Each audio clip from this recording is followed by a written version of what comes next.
Hello friends, welcome to अनुराग खेले YouTube channel. और आज हम आपके लिए लेके आए हैं न्यूज़पेपर एनालिसिस 14 अगस्त का। 14 अगस्त की जो पहली खबर है हमारी, वो हमारे विदेश मंत्री एस जयशंकर जी से रिलेटेड। कल हमारे विदेश मंत्रालय ने बताया कि 21 अगस्त को हमारे विदेश मंत्री जो हैं वो मॉस्को जाएंगे और यहां पर सर्गी लेवरोव जो विदेश मंत्री हैं रशिया के, उनसे मुलाकात करेंगे।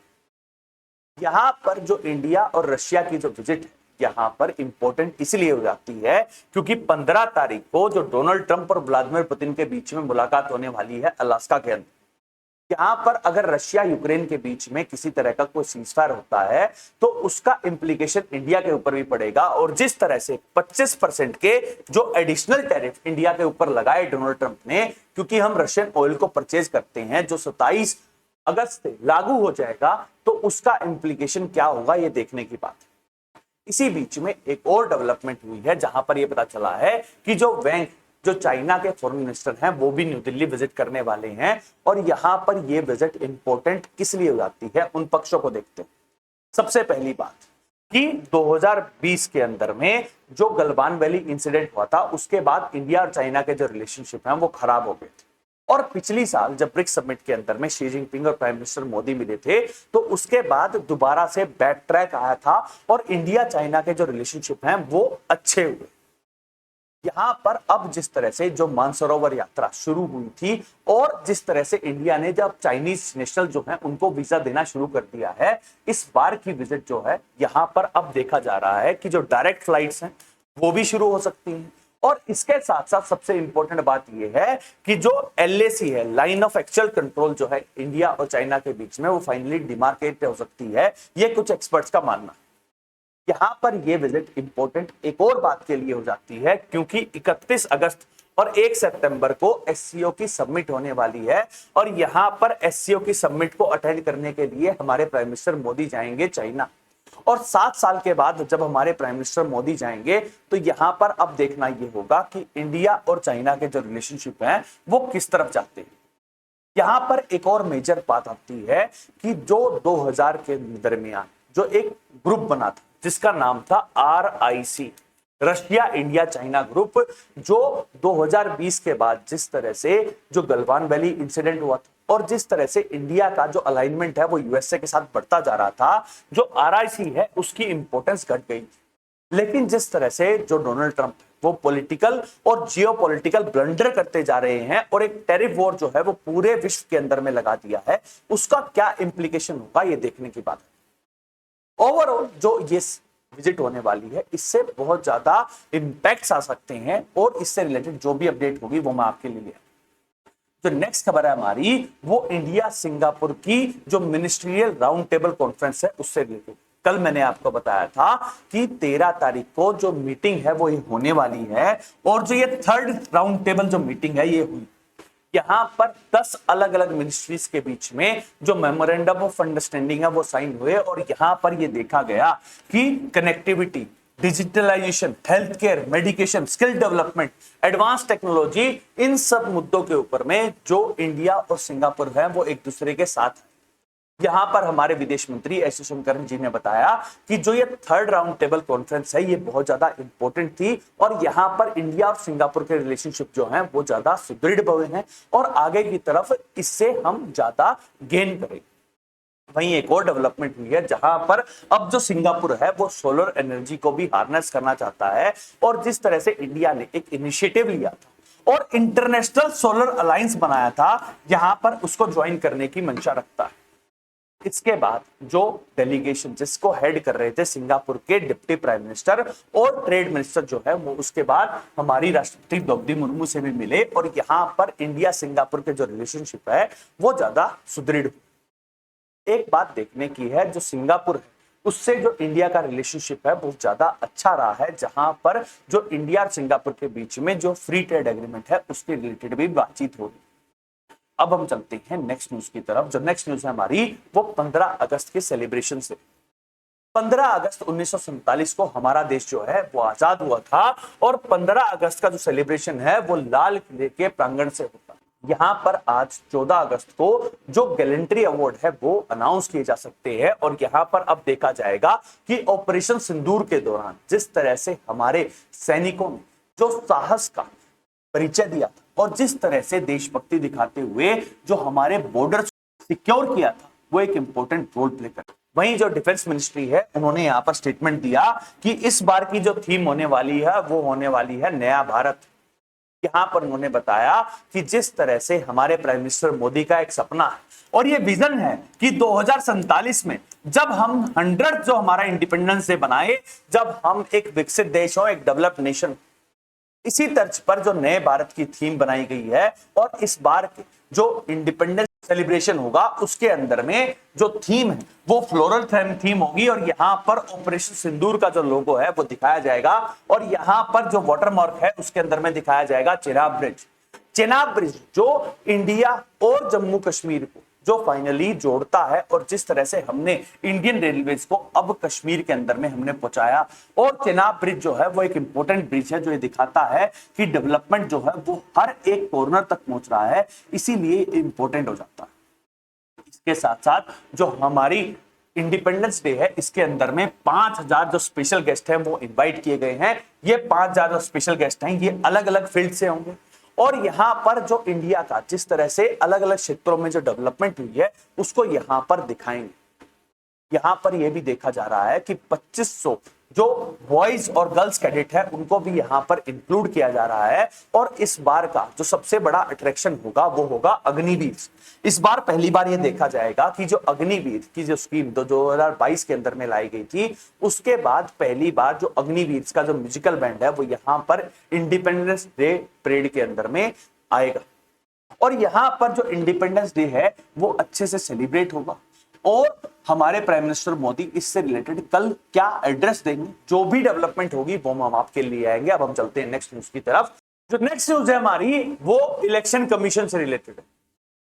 हमारे देश के अंदर में जो इलेक्शन कमीशन है वो एक कॉन्स्टिट्यूशनल बॉडी है और इलेक्शन कमीशन का मेन काम ये होता है कि वो इलेक्शंस को कंडक्ट करवाए।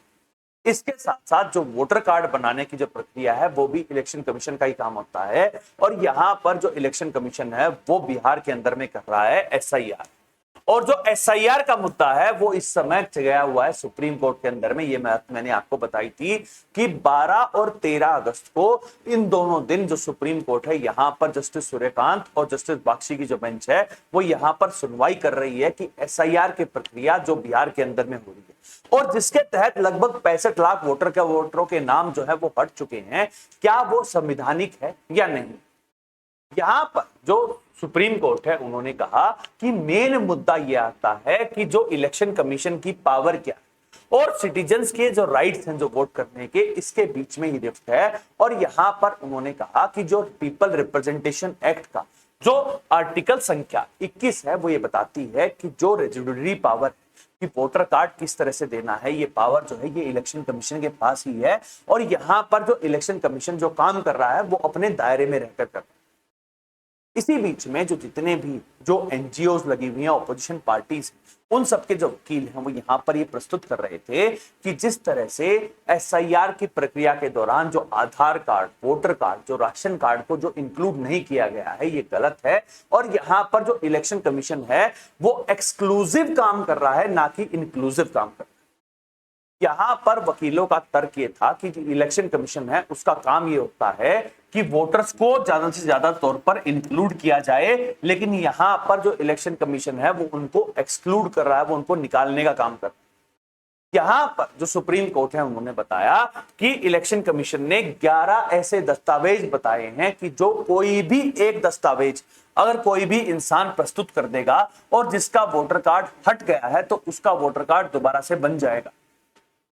अगर यहां पर इलेक्शन कमीशन कोई 1 या 2 डॉक्यूमेंट करता तो उसके बाद ये दिक्कत हो सकती थी, लेकिन यहां पर 11 ऐसे डॉक्यूमेंट दिए हैं तो यहां पर जो इलेक्शन कमीशन है वो इंक्लूसिव काम ही कर रहा है। इसके बाद जो बेंच है उन्होंने कहा कि आज 14 अगस्त को भी वो इसके ऊपर सुनवाई करेंगे और उसके बाद ही ये डिसाइड करेंगे कि जो ऑपोजिशन की तरफ से जितनी भी दलील दी गई है उसके अंदर में क्या फैसला है।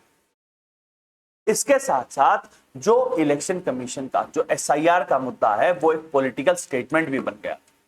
जहां पर जो राहुल गांधी जो लीडर ऑफ ऑपोजिशन है, उन्होंने एक प्रेस कॉन्फ्रेंस की थी और यहां पर उन्होंने ये कहा था कि जो इलेक्शन कमीशन है वो वोट चोरी कर रहा है। इसके जवाब में कल जो बीजेपी पार्टी है और बीजेपी पार्टी के जो एमपी है अनुराग ठाकुर, उन्होंने यहां पर एक प्रेस कॉन्फ्रेंस की और यहां पर उन्होंने कहा कि जो कांग्रेस पार्टी और जो उनके एलाई यहां पर ये कह रहे हैं कि जो इलेक्शन कमीशन है वो वोट चोरी कर रहा है। यहां पर अब बीजेपी ने कुछ आंकड़े जारी किए और जब वो आंकड़े बता रहे थे तो यहां पर उन्होंने कुछ स्पेसिफिक जो एमपी की सीट है उनका हवाला दिया। यहां पर उन्होंने कहा कि रायबरेली, वायनाड, कन्नौज, डायमंड हार्बर जितनी जो सीट्स हैं, यहां पर उन्होंने कहा कि रायबरेली से राहुल गांधी जी एमपी चुनकर आए हुए और यहां पर लगभग 2.5 लाख जो वोटर है वो डुप्लीकेशन में है, यहां पर संदिग्ध बताए जा रहे हैं। वायनाड के अंदर में पिछली बार जब राहुल गांधी वहां से सांसद थे तो लगभग 2 लाख लोगों को इंक्लूड किया गया था।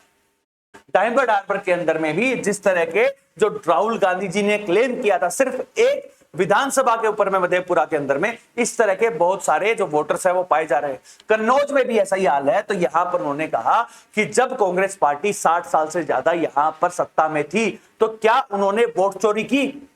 इसके बाद जो अनुराग ठाकुर है उन्होंने एक इंस्टांस बताया जहां पर सोनिया गांधी जो यूपीए की चेयरपर्सन भी रही हैं और कांग्रेस की लॉन्गेस्ट सर्विंग प्रेसिडेंट रही है, यहां पर उनको 1980 के अंदर में वोटर बना दिया गया था, जबकि यह बात प्रूव हो चुकी है कि 1983 के अंदर में उन्होंने इंडियन सिटीजनशिप ली थी। अगर वो 1983 के अंदर में सिटीजन बनी तो 1980 में वोटर कैसे हो जाएंगी? और यहां पर बात आती है और यहां पर उन्होंने क्वेश्चन उठाया कांग्रेस पार्टी और उनके एलाइज को, और उसके बाद उन्होंने इलेक्शन कमीशन को डिफेंड किया। यहां पर इलेक्शन कमीशन ये कह रहा है कि डुप्लीकेशन है। यहां पर उन्होंने कहा कि इलेक्शन कमीशन ओवरऑल जिस तरह से एसआईआर का मुद्दा उठा रहा है, स्पेशल इंटेंसिव रिवीजन जो बिहार में और उसके बाद पूरे देश में करना चाह रहा है, जरूरी है जितने भी जो डुप्लीकेट वोटर हैं, जितने लोगों के जो डुप्लीकेट वोट बने हुए हैं, वोटर कार्ड बने हुए हैं, उन सबका इंटेंसिव रिवीजन होना चाहिए। और यहां पर जो इलेक्शन कमीशन है वो पूरी तरह से काम कर रहा है। इसी बीच में कल राहुल गांधी जी ने अपना जो रेजिडेंस है वहां पर 12 बिहार से लाए गए जिनके वोटर कार्ड हट गए हैं उनसे मुलाकात की। यहां पर इलेक्शन कमीशन के जिस तरह से 65 लाख वोटर हटाए थे, यहां पर जो 12 लोग बिहार से आए थे इन सबको डेड डिक्लेयर करके इनके वोटर कार्ड हटा दिए गए। और यहां पर इलेक्शन कमीशन का तर्क ये है कि अभी 1 महीने की बात है और अभी ये सिर्फ ड्राफ्ट आया है तो उनको इंक्लूड किया जा सकता है, लेकिन यहां पर राहुल गांधी जी ने इसको मुद्दा बनाया और उसके बाद उन्होंने ये कहा कि संडे से वो वोट अधिकार यात्रा जो है वो बिहार के अंदर में शुरुआत करेंगे और बिहार कांग्रेस और उनके एलाइज जो हैं आरजेडी वो सब मिलकर यहां पर ये सुनिश्चित करेंगे कि बिहार के लोगों का जो वोटिंग राइट है वो न खत्म हो सके। इसके बाद जो आरजेडी के जो लीडर ऑफ ऑपोजिशन है विधानसभा के अंदर में तेजस्वी यादव, कल उन्होंने एक प्रेस कॉन्फ्रेंस की जहां पर उन्होंने बताया कि उन्होंने ये पता लगाया है कि मुजफ्फरनगर के अंदर में जो मेयर है, जो बीजेपी के LINDA का जो मेयर है, उसके पास भी 2 वोटर है और यहां पर इलेक्शन कमीशन उसकी जांच क्यों नहीं कर रहा। यहां पर मेन मुद्दा यह है कि तेजस्वी यादव ने एक प्रेस कॉन्फ्रेंस की थी और ये कहा था कि उनका जो वोटर कार्ड है वो भी हटा दिया गया है। उसके बाद इलेक्शन कमीशन ने तेजस्वी यादव को एक नोटिस भेजा था जहां पर ये कहा कि अगर आप इस तरह का क्लेम कर रहे हैं तो आप हमें साक्ष्य प्रस्तुत कीजिए। और यहां पर उसके बाद तेजस्वी यादव ने अभी मेयर का और उससे पहले जो बिहार के डिप्टी चीफ मिनिस्टर है सिन्हा, उनको यहां पर कहा था कि उनके पास भी 2 वोटर कार्ड। उसके बाद जो डिप्टी चीफ मिनिस्टर हैं वो यहां पर आए थे और उन्होंने बताया कि उनके 2 वोटर थे और यहां पर उन्होंने इलेक्शन कमीशन को एक अर्जी भी दी थी कि उनका जो दूसरा वोट है उसको काट दिया जाए। उन्होंने साक्ष्य प्रस्तुत किए थे। ओवरऑल अब ये देखना पड़ेगा कि जो एसआईआर का मुद्दा है उसके साथ साथ सुप्रीम कोर्ट इसके अंदर में क्या फैसला लेगा और जो भी डेवलपमेंट होगी वो मैं आपके लिए आऊंगा। अब हम चलते हैं नेक्स्ट न्यूज। जो नेक्स्ट न्यूज है वो भी जुडिशरी से, जहां पर कल एक 3 जज की जो बेंच है वो यहां पर बनाई है हमारे मुख्य न्यायाधीश जस्टिस BR गवई। यहां पर मेन केस क्या है हम आपको बताते हैं कि 11 तारीख को जस्टिस पार्दीवाला और R माधवन की बेंच ने एक ऑर्डर पास किया जहां पर उन्होंने कहा कि जितने भी जो स्ट्रीट डॉग्स हैं जो दिल्ली NCR के अंदर में है उन सबको यहां पर पकड़ा जाए, उन्हें शेल्टर होम्स में रखा जाए, उनकी प्रॉपर वैक्सीनेशन हो और उनको वहीं शेल्टर होम में ही रहने देना चाहिए। ये तर्क आया था सुप्रीम कोर्ट के द्वारा 11 अगस्त। उसके बाद बहुत सारे जो एनजीओ और जो एक्टिविस्ट हैं वो यहां पर अब सुप्रीम कोर्ट के अंदर में गए, जहां पर उन्होंने कहा कि 2024 के अंदर में एक डिवीजन बेंच थी जिसके अंदर में जिसकी अध्यक्षता कर रहे थे जेके महेश्वरी जी। यहां पर उन्होंने कहा था कि जो कैनाइंस, जो डॉग्स हैं, उनके पास भी राइट्स हैं और यहां पर उनके राइट्स को आप नहीं नकार सकते। यहां पर उसके बाद पिटीशन लगाई गई थी और वो पिटीशन गई हमारे मुख्य न्यायाधीश जस्टिस BR गवई के बाद, जहां पर उन्होंने कहा कि ये जो दोनों के दोनों ऑर्डर है जो 11 तारीख को आया और 2024 के अंदर में जो आया था, ये दोनों के दोनों कॉन्ट्राडिक्ट करते हैं और यहां पर इसीलिए उन्होंने 3 जज की बेंच बनाई और 3 जज की बेंच जो है उसकी अध्यक्षता करेंगे जस्टिस विक्रमनाथ। और आज 14 अगस्त को इसकी सुनवाई होने वाली है और अब देखना यह होगा कि जो दिल्ली NCR के अंदर में जो स्ट्रीट डॉग्स का मामला है वो अब क्या रुख अख्तियार करता है। तो नेक्स्ट खबर आ रही है हमारी, वो भी सुप्रीम कोर्ट से है, जहां पर सुप्रीम कोर्ट ने जो तेलंगाना सरकार उसको यहां पर सख्त निर्देश दिए। सुप्रीम कोर्ट ने कहा कि हमने ऑर्डर पास किया था और उसके बाद जो गचगौली जो एक फॉरेस्ट एरिया जो यूनिवर्सिटी ऑफ हैदराबाद के पास था, यहां पर किसी भी तरह की जो ट्रीज हैं उनको नहीं काटा जाना था और ऑर्डर के बावजूद जो तेलंगाना सरकार है उन्होंने यहां पर 100 एकड़ के अंदर में जो पेड़ है उनको काट दिया था, क्योंकि यहां पर तेलंगाना सरकार जो है यहां पर IT पार्क बनाना चाहती थी। लेकिन जो यूनिवर्सिटी ऑफ हैदराबाद के जो लोग हैं और जो स्टूडेंट्स हैं वो यहां पर प्रोटेस्ट कर रहे थे और उसके बाद सुप्रीम कोर्ट ने जो तेलंगाना सरकार है उसको कंटेम्प्ट के चार्जेस में रखा था। फाइनली जस्टिस BR गवई ने कहा कि हम ये आपको निर्देश देते हैं कि अगर आप यहां पर जो प्लांट्स हैं दोबारा से रीग्रो कर देंगे, क्योंकि जो इन्वायरमेंटल कंसर्न है वो एक इंपॉर्टेंट कंसर्न है और हम उसको बिल्कुल भी नकार नहीं सकते हैं। अगर आपको IT पार्क बनाना है कहीं और बनाइए, लेकिन जो गचबौली जो एरिया है यहां पर जो फॉरेस्ट है उसको आप नहीं काट सकते। फाइनली यहां पर जो स्टेट का रिस्पॉन्स आया कि वो मान गए हैं कि वो यहां पर जो पेड़ है उनको दोबारा से ग्रो कर लेंगे। जो नेक्स्ट खबर आ रही है हमारी वो भी सुप्रीम कोर्ट से है, जहां पर जस्टिस बाक्षी और सूर्यकांत की बेंच ने अब सेंटर से अर्ज किया है कि वो ये बताए कि जो रिजर्वेशन पॉलिसी है उसके अंदर में क्रीमी लेयर का कंसेप्ट लाया जाएगा या नहीं लाया जाएगा SC और STs के लिए। यहां पर सुप्रीम कोर्ट सुनवाई कर रही थी, जहां पर एक प्रजापति जी ने एक पिटीशन लगाई थी, जहां पर उन्होंने कहा कि OBC के अंदर में जिस तरह से क्रीमी लेयर का कंसेप्ट है, क्रीमी लेयर क्या कहती है कि एक आपका जो फाइनेंशियल स्टेटस है अगर आप उससे ऊपर हैं तो आपको जो रिजर्वेशन है वो नहीं मिलती। यहां पर उन्होंने कहा कि जो रिजर्वेशन की पॉलिसी है वो जरूरी है, लेकिन उसके अंदर में कुछ चेंजेस चाहिए और इसीलिए यहां पर उन्होंने कहा कि अब जो रिजर्वेशन है SCs और STs के लिए यहां पर सेंटर अब अपना जवाब दे और ये बताए कि क्या क्रीमी लेयर का कंसेप्ट जो OBC रिजर्वेशन के अंदर में है वो SC और ST की रिजर्वेशन के अंदर में भी मिलेगा या नहीं मिलेगा। अब इससे रिलेटेड जो सेंट्रल गवर्नमेंट है वो क्या हलफनामा जारी करेगी, जो भी डेवलपमेंट होगी वो मैं आपके लिए आऊंगा। अब जो नेक्स्ट न्यूज है हमारी वो बॉम्बे हाई कोर्ट ने फैसला दिया था, जहां पर ये कहा गया था कि जो कबूतर खाना जो BMC ने बंद करवा दिया था, जहां पर ये कहा जा रहा था कि हेल्थ हैजार्ड्स की वजह से यहां पर दादर के अंदर में जो कबूतर खाना था जहां पर कबूतरों को दाना डाला जाता था, यहां पर बंद करवा दिया था। उसके बाद सुप्रीम कोर्ट का फैसला आया जहां पर उन्होंने कहा कि जो BMC ने जो कदम उठाया है वो बिल्कुल ठीक। उसके बाद जो जैन मोंक थे, जो विजय थे, यहां पर आमरण अनशन के ऊपर बैठे हुए थे और उसके बाद अब ये देखा गया है कि यहां पर जो मराठी आउटफिट है वो प्रोटेस्ट करना शुरू कर चुकी है। ओवरऑल यहां पर जो सरकार है वो ये चाहती है कि जो बॉम्बे हाई कोर्ट है यहां पर कोई फैसला दे और उसके बाद जो कबूतर खाना का जो मामला है यहां पर किसी भी तरह का प्रोटेस्ट ना हो और जो सरकार है वो प्रॉपर्ली काम कर सके। तो लास्ट खबर आ रही है हमारी वो leader of opposition Rahul Gandhi ji से related. Leader of opposition Rahul Gandhi ji के खिलाफ एक मामला चल रहा है जहां पर डिफ्लेमेशन का मामला है, जहां पर उन्होंने VD सावरकर जो हमारे फ्रीडम फाइटर हैं उनके खिलाफ यहां पर स्टेटमेंट दी थी और उनके जो वकील हैं यहां पर मिलन पवार, उन्होंने यहां पर कहा था कि उनकी जान को खतरा है। ये हलफनामा जो है उन्होंने कोर्ट में सबमिट कर दिया। इसके बाद कांग्रेस पार्टी ने कहा कि जिस लॉयर ने यहां पर, जो मिलन जी ने जिस तरह से यहां पर जो सबमिट किया है डॉक्यूमेंट, यहां पर उन्होंने अपने पक्ष से कर दिया। यहां पर राहुल गांधी और जो कांग्रेस पार्टी है उससे बिल्कुल भी बेइत्तेफाकी रखते हैं और यहां पर उन्होंने लॉयर से ही कहा है कि कल जाकर जो हलफनामा जो उन्होंने दाखिल किया है उसको वापस ले लो। हम चलते हैं कुछ नेशनल न्यूज की तरफ, जहां पर जो पहली खबर है वो वेस्ट बंगाल से। वेस्ट बंगाल के अंदर में इलेक्शन कमीशन ने कहा था कि 5 ऐसे वेस्ट बंगाल के ऑफिशियल पकड़े थे जो लगभग 150 जो फेक वोटर है वो यहां पर बना रहे थे 3 अलग अलग विधानसभा के अंदर। उसके बाद इलेक्शन कमीशन ने वेस्ट बंगाल सरकार को यह कहा था कि इनको सस्पेंड कर दिया जाए और उनके खिलाफ एफआईआर करके पूरी इंक्वायरी। उसके बाद ममता बनर्जी का तर्क आया था कि वो जो ऑफिशियल्स है उनको सस्पेंड नहीं करेंगे। उसके बाद जो चीफ सेक्रेटरी हैं यहां पर मनोज पंत जी, उनको यहां पर बुलाया गया था और अब यहां पर इलेक्शन कमीशन ने पूरा डायरेक्टिव दिया है वेस्ट बंगाल सरकार को। ये कहा है कि 1 हफ्ते के अंदर में जो ऑफिशियल्स, जो 5 ऑफिशियल्स हैं उनके खिलाफ कार्रवाई होनी चाहिए, एफआईआर होनी चाहिए और एक प्रॉपर एसआईटी का गठन होना चाहिए। और अगर ऐसा नहीं होगा तो यहां पर उसके रिपरकशन हो सकते हैं।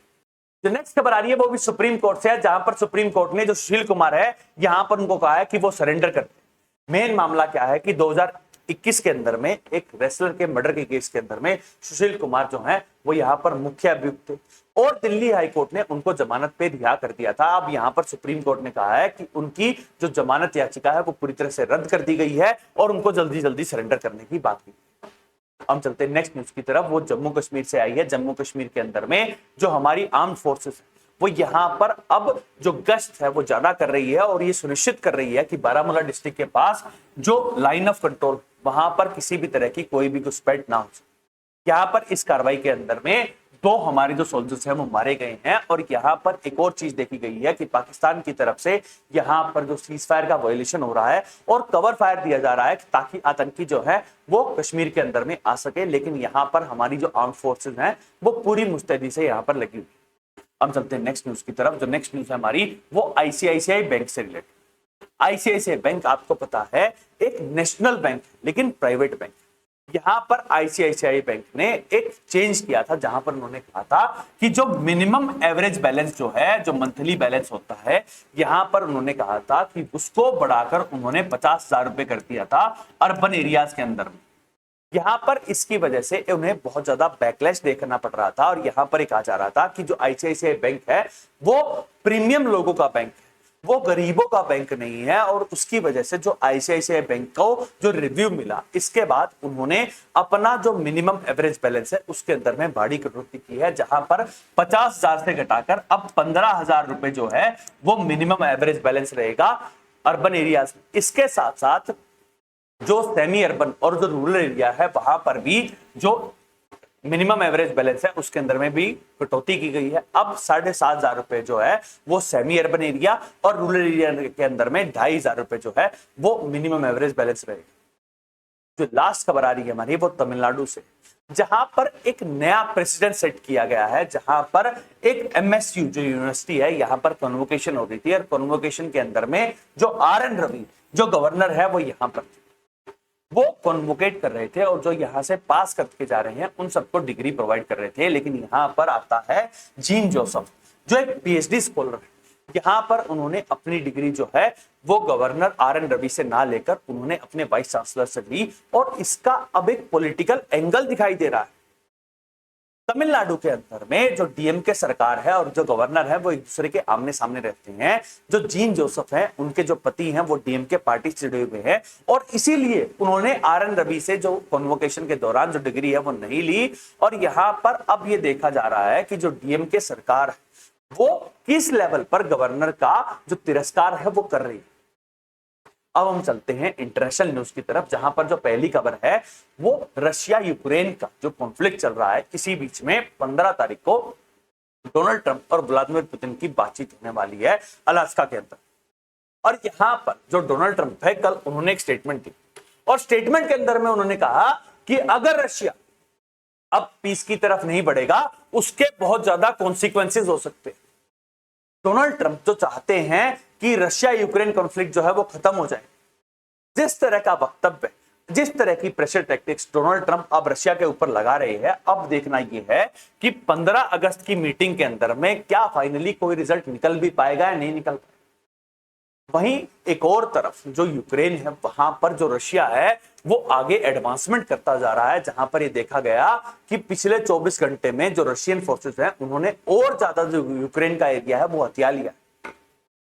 डोनाल्ड ट्रंप अभी कॉन्सिक्वेंसेस की बात कर रहे हैं। अभी 2 दिन पहले उन्होंने कहा था कि वो टेरिटोरियल स्वैप भी हो सकता है, और यहीं पर जो रशिया है वो ज्यादा से ज्यादा जो टेरिटरी है उसको गेन करना चाहता है, इसीलिए यहां पर जो एक्टिविटी है उसको तेज कर दिया। अब ओवरऑल ये देखना पड़ेगा कि डोनाल्ड ट्रंप जो अपने आप को शांति का मसीहा बताते हैं और बार बार ये कह चुके हैं कि वो सीज फायर करवा के नोबेल पीस प्राइज जीतना चाहते हैं, तो क्या फाइनली रशिया यूक्रेन के बीच में किसी तरह की कोई मध्यस्थता कर पाएंगे या नहीं कर पाएंगे। तो नेक्स्ट खबर आ रही है हमारी, वो भी डोनाल्ड ट्रंप से रिलेटेड, जहां पर डोनाल्ड ट्रंप ने जो वॉशिंगटन डीसी जो कैपिटल रीजन है यहां पर अपना आधिपत्य जमाया। यहां पर उन्होंने कहा कि वॉशिंगटन डीसी के अंदर में जो मेयर और जो वहां की पुलिस है, अब उन्होंने उसको प्रेसिडेंशियल ऑर्डर के तहत अब अपने अंडर में ले लिया है और यहां पर नेशनल गार्ड्स को डिप्लॉय कर दिया। यहां पर उन्होंने कहा कि वॉशिंगटन डीसी के अंदर में जो क्राइम है वो बढ़ रहा है और इसीलिए उन्होंने ये कदम उठाया। लेकिन यहां पर एक पॉलिटिकल एंगल भी आता है। जो वॉशिंगटन डीसी के अंदर में जो मेयर है वो डेमोक्रेट और जो डोनाल्ड ट्रंप है वो रिपब्लिकन है, और जिस तरह से अब यहां पर जो ये प्रेसिडेंशियल ऑर्डर पास किया है ये गलत प्रेसिडेंस दिखाता है। और अब देखना ये है कि डोनाल्ड ट्रंप क्या जो वॉशिंगटन डीसी है वहां पर शांति बहाल कर पाएंगे, क्योंकि जब से उन्होंने ये कदम लिया है उसके बाद से बहुत ज्यादा प्रोटेस्ट जो है वो डोनाल्ड ट्रंप के खिलाफ हो रहे हैं, और अपनी कैपिटल सिटी के अंदर में जो प्रोटेस्ट है वो झेल रहे हैं डोनाल्ड ट्रंप। अब जो नेक्स्ट खबर है हमारी वो इजराइल से रिलेटेड। इजराइल के जो प्रधानमंत्री हैं नेतन्याहू, उन्होंने एक प्लान दिया था जहां पर उन्होंने कहा था कि जो गाजा सिटी है उसको यहां पर वो हथियाना चाहते हैं। यहां पर कल उनका स्टेटमेंट आया जहां पर उन्होंने कहा कि फिलिस्तीनियंस जो हैं उनको यहां पर निकाला नहीं जा रहा है, उनको यहां पर अलाउ किया जा रहा है कि वो एग्जिट कर सकते हैं गाजा सिटी से, क्योंकि वो चाहते हैं कि गाजा सिटी के ऊपर में इजराइल का आधिपत्य हो और उसके बाद जो हमास के लोग हैं यहां पर उनका जड़ से सिफाया किया जा सके। इसी बीच में कल ये देखा गया कि लगभग 123 लोग जो है वो एक दिन के अंदर में मारे गए हैं। तो क्या यहां पर जो नेतन्याहू एक तरफ ये कह रहे हैं कि वो पीस चाहते हैं, शांति चाहते हैं, दूसरी तरफ जिस तरह से यहां पर 123 लोग एक दिन के अंदर में मारे जा रहे हैं, ये दोनों के दोनों जो क्लेम है ये कॉन्ट्राडिक्टरी। जो नेक्स्ट खबर आ रही है हमारी वो ईरान से रिलेटेड है, जहां पर अब यूके, फ्रांस और जर्मनी ने जो सैंक्शंस है वो ईरान के ऊपर में लगा दिए। JCPOA एक एग्रीमेंट हुआ था जहां पर जो परमानेंट 5+1 जिसके अंदर में US, Russia, China, UK, France और +1 में आती थी जर्मनी, यहां पर एक पैक्ट साइन हुआ था। और जो ये पैक्ट है ये बराक ओबामा के टाइम पर हुआ था, और 2018 में जब डोनाल्ड ट्रंप राष्ट्रपति बन गए थे वो JCPOA से निकल गए थे और ईरान के ऊपर सैंक्शंस लगा दिए थे। उसके बाद हमने देखा था कि जून के अंदर में जो ईरान है उसके ऊपर हमला कर दिया था इजराइल ने और यूएसए ने, और उसके बाद से जो ईरान है वो IAEA जो एजेंसी है जो न्यूक्लियर एनर्जी की तरफ से देखती है, यहां पर उसके ऑफिशियल्स को आने से अब मना कर रही है। अब यूके, फ्रांस और जर्मनी भी सैंक्शंस दोबारा से लगा रहे हैं ईरान के ऊपर। और इसी बीच में लग रहा है कि जो ईरान इजराइल की कॉन्फ्लिक्ट जो थी जो खत्म हो गई थी, अब ये फ्रेश सैंक्शन जब यूरोपियन पावर से भी लग रहे हैं, तो ओवरऑल अब ये देखना पड़ेगा कि क्या शांति बहाल जो है वो ईरान के अंदर में होगी। जो लास्ट खबर आ रही है वो बांग्लादेश से है, जहां पर बांग्लादेश की पूर्व प्राइम मिनिस्टर जो थी शेख हसीना, उनको हटा दिया गया था, और अब यहां पर उनके करप्शन चार्जेस के अंदर में जो उनका परिवार के सदस्य जो लंदन के अंदर भी रहते हैं उनको भी यहां पर इंक्लूड किया जा रहा है। यहां पर मोहम्मद यूनुस चाहते हैं कि शेख हसीना और उनकी जो पार्टी है अवामी लीग, उसको पूरी तरह से डिसमेंटल कर दिया जाए बांग्लादेश से। अब जो मोहम्मद यूनुस है वो अनाउंसमेंट कर चुके हैं कि फरवरी के अंदर में इलेक्शंस होंगे, और अब देखना ये होगा कि क्या फरवरी के इलेक्शंस में अवामी लीग जो एक नेशनल पार्टी है क्या यहां पर कॉन्टेस्ट कर पाएगी। और इससे रिलेटेड जो भी अपडेट होगा वो मैं आपके लिए आऊंगा। That's all for today. Thank you very much and please subscribe to Anurag Kheliya YouTube channel. Thank you.